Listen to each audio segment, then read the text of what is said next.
बिस्मिल्लाहिर्रहमानिर्रहीम अल्लाहुम्मा सल्लि अला सय्यदिना मुहम्मद। अल्लाह के नाम के साथ शुरू करते हैं। 1 अप्रैल 2026 डेट है आज बच्चों, और कम अज़ कम सिर्फ़ और सिर्फ आपके पास 20 दिन बचे हैं आपके एग्ज़ाम्स की तैयारी के लिए। यानी कि अप्रैल का मंथ, आपके पेपर्स का मंथ स्टार्ट हो गया और आपके पास टोटल 20 दिन बचे हैं। यानी कि 20 भी आप निकाल दें, शुरू के 3 दिन जो हैं वो तो आपके पहले पेपर की प्रिपरेशन में ही चले जाएंगे। तो आपके पास टोटल बचे हैं 15 दिन, क्योंकि 5 दिन तो जो आपका पहला पेपर होगा उसकी तैयारी करते करते गुजर जाएंगे। तो आपके पास टोटल 1 अप्रैल यानी कि आज से लेकर 15 अप्रैल 15 दिन हैं, जो कि आपके लिए बहुत ज़्यादा ज़रूरी हैं। आपका फ़र्ज़ बनता है कि इनके अंदर आप बिल्कुल सीरियस हो जाएं, हर काम छोड़ दें और सिर्फ़ पेपर की तैयारी की तरफ मुतवज्जो हो जाएँ। बात करते हैं अपने टेस्ट सेशन की तरफ, साइंस की तरफ। आप लोगों को जैसे पता है, लास्ट वीडियो आपने देखी थी 15 दिन पहले, ईद से पहले मैंने आपको लास्ट वीक जो ईद से पहले था एक टेस्ट सेशन का शेड्यूल दिया था, जिसमें आपसे टेस्ट लेने थे मंडे टू सैटरडे में 3 चैप्टर के 1, 2 और 6 के, और बाकी नेक्स्ट वीक के अंदर 3, 4 और 5 के टेस्ट लेने थे। लेकिन फ़र्स्ट टेस्ट जब मैंने अनाउंस किया, जो कि फ़र्स्ट हाफ चैप्टर का था, टॉपिक नंबर 1.1 से लेकर टॉपिक नंबर 1.5 से आगे, डॉक्टर अशफाक अहमद तक, मैंने आपको हर टॉपिक के अंदर से 3 शॉर्ट क्वेश्चन दिए थे और आपसे कहा था कि कल 4 बजे आपका इसका टेस्ट होगा। इस वीडियो के अंदर जितने शॉर्ट क्वेश्चन आपको लिखवाए गए थे हर टॉपिक के अंदर से, पेपर के हवाले से बहुत इंपॉर्टेंट थे, उनका अगले दिन जब मैंने ऑनलाइन टेस्ट अपलोड किया, चैनल के ऊपर पोस्ट किया, तो बहुत सारे जो पक्के सब्सक्राइबर्स हैं, जो गौहर हेल्पिंग हैंड से पढ़ रहे हैं, जो कि कॉन्टैक्ट में है व्हाट्सएप से भी, उन्होंने भी रिस्पॉन्स नहीं किया। यानी कि जिनसे मुझे उम्मीद थी कि ये टेस्ट के अंदर ज़रूर जो है वो शामिल होंगे, उन्होंने भी रिस्पांस नहीं किया। मुझे टेस्ट का रिस्पांस अच्छा नहीं मिला, स्टूडेंट्स ने अटेंडेंस नहीं दी, आंसर्स नहीं बताए क्वेश्चन के, जिसकी वजह से डिसहार्ट होके मैंने टेस्ट स्किप कर दिया, टेस्ट सेशन छोड़ दिया कि अगर आप लोगों को ज़रूरत ही नहीं है तो फिर क्या ज़रूरत है अपना टाइम वेस्ट करके आपके लिए क्वेश्चंस निकाल के ढूंढने की, आपकी तैयारी करवाने की। लेकिन फिर स्टूडेंट्स की कुछ जो हैं वो स्टूडेंट्स के व्हाट्सएप पे पर्सनल मैसेजेस आए कि टीचर, ईद की तैयारियों में हम इतना बिजी थे कि हम ईद में पढ़ नहीं पाए। हालांकि हमारा प्लान था कि हम ईद नहीं मनाएंगे, सफ़ा पेपर की तैयारी करेंगे, लेकिन फिर भी आपको पता है ईद के अंदर हम बाहर घूमने फिरने चले गए, बुक नहीं खोली गई और आई एम सॉरी, जिसकी वजह से टेस्ट नहीं दिया गया। इसके लिए मैंने पोस्टपोन कर दिया था ईद के बाद 1 वीक तक टेस्ट। अब 1 अप्रैल है, अब पेपर का ही टाइम है, अब किसी चीज़ का टाइम नहीं, इन्जॉयमेंट हर चीज़ ख़त्म हो गई है। तो मैंने सोचा क्यों ना आज से टेस्ट सेशन कंटिन्यू किया जाए। फ़र्स्ट टेस्ट सेशन जिसने कर लिया था वेल एंड गुड, और जिन स्टूडेंट्स ने नहीं उसके अंदर शिरकत की वो अब नेक्स्ट हाफ के अंदर ज़रूर शामिल हों, ताकि हम चैप्टर नंबर 2, चैप्टर नंबर 6 इन 15 दिनों के अंदर इस बुक को ख़त्म करके पेपर के अंदर हम 100% जो है वो अपना दे सकें। तो चलते हैं, स्टार्ट करते हैं। हमारा टॉपिक नंबर 1.4 से नेक्स्ट हाफ चैप्टर स्टार्ट होता है। 1.4 से पहले जितने टॉपिक थे ना 1.3, हर टॉपिक के अंदर आपको 3 क्वेश्चन जो बहुत इंपॉर्टेंट, जो बोर्ड के हवाले से आने हैं ना, वो याद करवाए थे और तैयार करवाए थे लास्ट वीडियो में।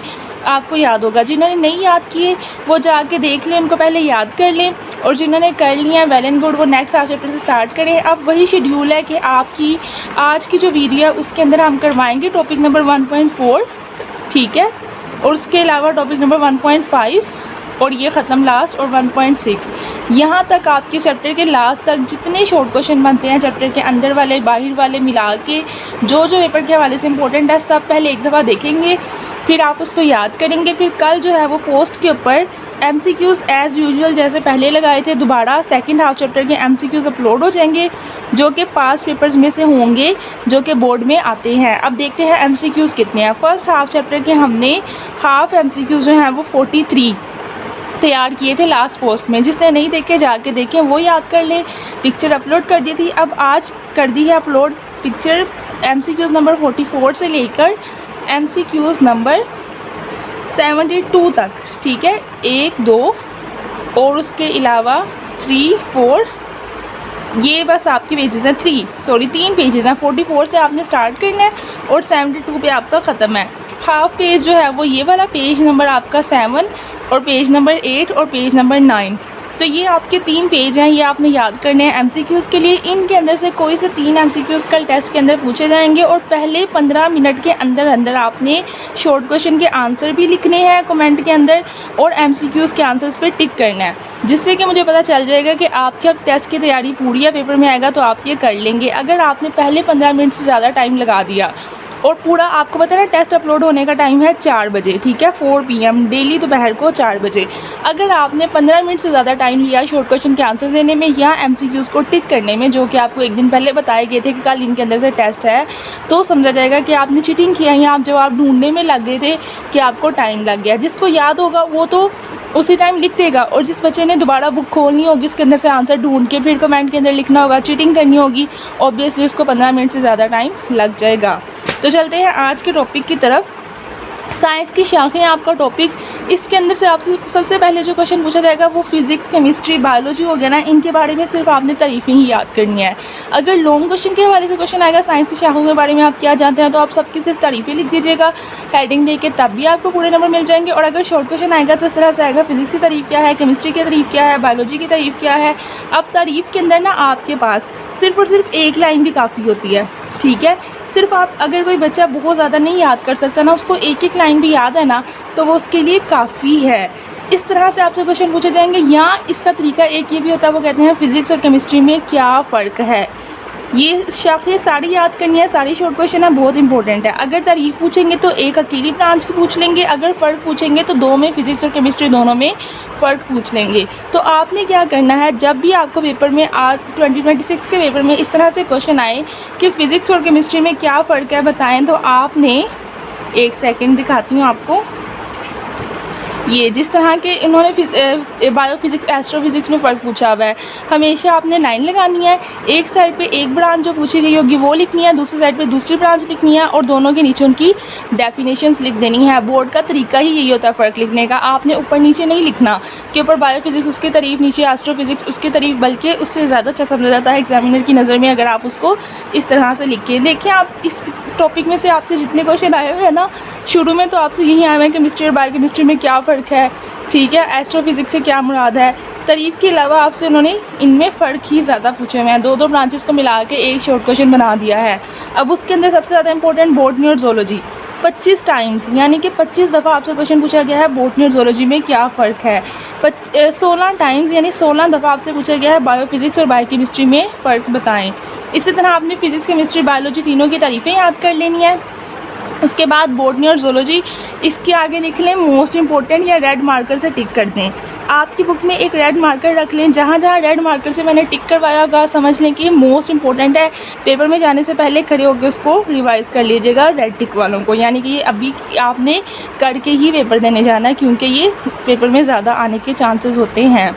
उसके बाद इनमें फल्कियात है, ये भी करना है। रियाजी की तारीफ़ करनी है, पूरा पैराग्राफ करने की ज़रूरत नहीं है, सिर्फ और सिर्फ रियाजी की तारीफ़ याद कर लें। लॉन्ग क्वेश्चन आएगा तब भी इतनी काफ़ी है, शॉर्ट क्वेश्चन आएगा तब भी इतनी काफ़ी है। ज़राअत की तारीफ़ करें, मेडिसिन की तारीफ़ करें और जियोग्राफी की तारीफ़ करें। ये सारी क्वेश्चन जो हैं आपने, ये सारे आपके शॉर्ट क्वेश्चन हैं, ठीक है, आपने सारे याद करने हैं तारीफ़ में भी। और हो सकता है कि आपसे ऐसे पूछ लिए जाएँ कि रियाजी और ज़राअत में फ़र्क बताएं, तो आपने रियाजी की तारीफ़ लिखनी है और ज़राअत की तारीफ़ लिखनी है, और ये दोनों में फ़र्क हो जाएगा। तो इस तरह मिला के गिनते हैं 1 2 3, और यहाँ से 1 2 3 4 5 1 2 3 4 5 6 7 7 और 2 3 10 क्वेश्चन आपके सिर्फ और सिर्फ साइंस की शाखों के ही बन रहे हैं नेक्स्ट हाफ चैप्टर में से। पहले 10 क्वेश्चन ये हो गए, उसके बाद आता है साइंस की मुख्तलिफ शाखों का आपस में क्या ताल्लुक़ है। अब बच्चों को लगता होगा कि ये तो क्वेश्चन कभी पेपर में आ ही नहीं सकता, लेकिन ऐसा नहीं है। 2 टाइम्स ये क्वेश्चन पूछा गया है कि साइंस की शाखों का आपस में क्या ताल्लुक़ है। लेकिन मेरा आपको मशवरा, इतना लंबा याद करने के बजाय ना, मैंने आपको कटिंग करके सिर्फ इतना पैराग्राफ बता दिया है, इसी का स्क्रीनशॉट लेना और इसी को याद कर लें। अगर आपको क्वेश्चन आएगा तो आप इसका आंसर यहाँ से यहाँ तक लिख सकते हैं।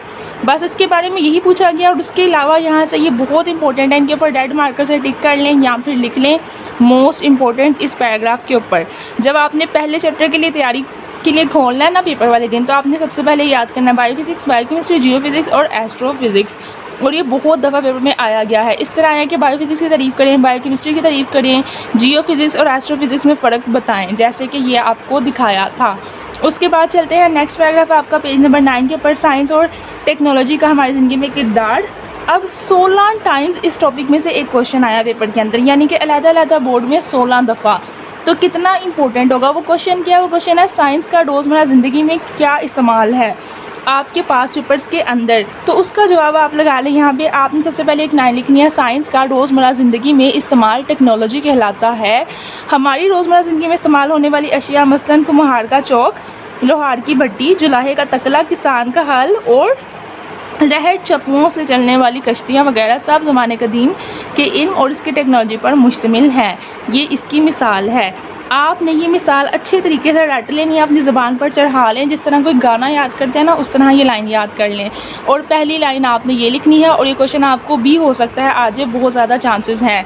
अक्सर बच्चे पूरा चैप्टर तैयार कर लेते हैं, ये क्वेश्चन उनकी नज़र में आता ही नहीं है, लेकिन आपने इसको तैयार करके जाना है, क्योंकि गॉड हेल्पिंग हैंड ने आपको बताया था कि क्वेश्चन आएगा, तो आपने इसको तैयार करके जाना है। ठीक है, साइंस और टेक्नोलॉजी का हमारी ज़िंदगी में क्या किरदार है, ये लाइन लिखेंगे और उसके बाद इतनी मिसाल लिखेंगे और आपका क्वेश्चन कंप्लीट 2 नंबर का। इसके ऊपर लाजमी जो है वो हाईलाइट करें अपनी बुक के ऊपर, आपको पता होगा क्वेश्चन आना है। उसके बाद आ जाता है नेक्स्ट टॉपिक, मौजूदा साइंस की हदूद। अच्छा, 10 सवाल जो थे ना वो आपके ये वाले थे साइंस की शाखों में से। सेकेंड हाफ चैप्टर में 4 क्वेश्चन ये वाले हैं, 14 होंगे, और एक ये वाला 15 और एक ये वाला। ठीक है, लास्ट क्वेश्चन 16। तो नेक्स्ट हाफ चैप्टर में से आपके टोटल सिर्फ और सिर्फ 16 शॉर्ट क्वेश्चन है कल के लिए और 3 पेज MCQs। ये आपका कल का टेस्ट है। जितने ज़्यादा स्टूडेंट्स इसके अंदर शामिल होंगे, टेस्ट के आंसर देंगे एक्टिवली, उतना ही चांसेस है कि आपको इतनी ही अच्छी तैयारी करवाई जाए आपके पेपर की। तो आपने अपना 100% देना है, टेस्ट को स्किप नहीं करना, नॉन सीरियस नहीं होना इस दफ़ा। याद रखना, गॉड हेल्पिंग हैंड के सब्सक्राइबर्स, ख़ास तौर पर वो स्टूडेंट जिनसे मुझे बहुत उम्मीद है, जैसे कि बिलाल जी एक आईडी का नाम है, ठीक है, शीज़ा एक नाम है आईडी का, मलिक, उसके अलावा जोन से स्टूडेंट्स, अस्मा एक बहुत ज़्यादा, अस्मा एक स्टूडेंट एक्टिव थी जो कि आज नहीं नज़र आ रही, हुडिया भी आजकल कहीं पे भी कमेंट आपका नहीं आ रहा मुझे। बहरहाल नेक्स्ट आ गया मौजूदा साइंस की हदूद एंड इफ़रा। आप भी याद रखना, आपने कल टेस्ट के अंदर आना है।